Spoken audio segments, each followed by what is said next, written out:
All right, we are live on Facebook, waiting for YouTube here. Finally got it going. And welcome to 5 Minutes or More with Pastor on this Wednesday, June 10th. Already a third of the way through June.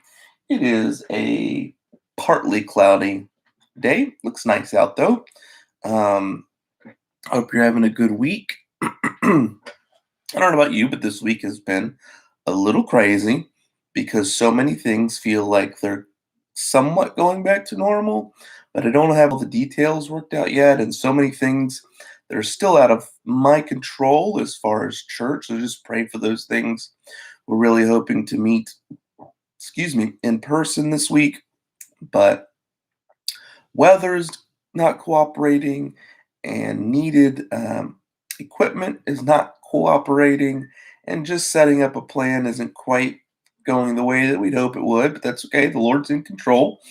And so just pray for those things. We'll do exactly what the Lord wants us to do, and we'll follow His will. But we're glad you're here this morning and hope we can be encouragement to you as we start this Wednesday. Psalm 45 is where we are, and I'm just going to read the first two verses because verse 2 is what we're going to look at, but verse 1 is important for the context. Verse 1 says, "My heart is inditing a good matter. I speak of the things which I have made touching the king." Um, so it's important for us to understand that David is talking about the king. And we remember that Psalms, the book of Psalms, is often prophetic. And so this can certainly be applying to Jesus Christ. He says, "My tongue is the pen of a ready writer." Verse 2 says, "Thou art fairer than the children of men. Grace is poured into thy lips. Therefore God hath blessed thee forever." Grace hath poured into thy lips. That's the phrase I want to think about this morning. I want you to think about that for just a second. David is prophetically speaking about Jesus and says, and focuses on his speech that it's full of grace. If we go to the New Testament, we read the book of Luke, where Jesus as a boy is, or where Jesus is, I'm sorry, not as a boy, but where Jesus is preaching in his hometown of Nazareth, and goes to Isaiah chapter 61, and he's reading Isaiah chapter 61 in Luke in Luke chapter 4. In verse 22, the people say this. It says, "And all bear witness and wondered at the gracious words which proceeded out of his mouth." The gracious words. How amazing is it to think that the author of life was speaking life to his creation of life?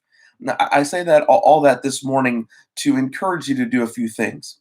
Number one, go to the source of these gracious words today. Especially within the climate that we're in, sometimes we can find it hard to speak gracious words to people that maybe we disagree with, or those kinds of things, and say, "Man, I just don't know how I'm going to do that." First of all, go to the source of those gracious words.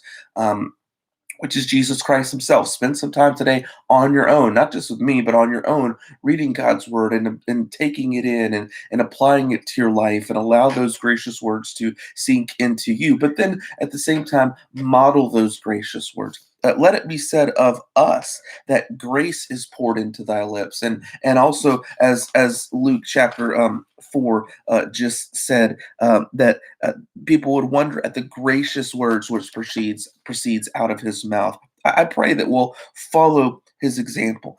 In John chapter 7, somebody one time said that no man ever spoke like this man does, speaking of Jesus.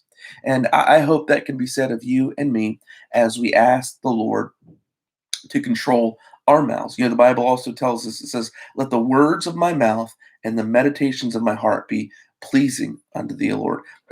And so I pray that that's what we do today and every single day, that we go to the source of gracious words. We ask him to give us gracious words, and that we'll speak gracious words to other people today.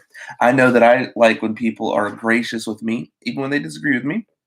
And I hope we'll be that same way with others. Asher says hi and is waving. Hey, Asher, it's good to see you today. Kind of, can you see me?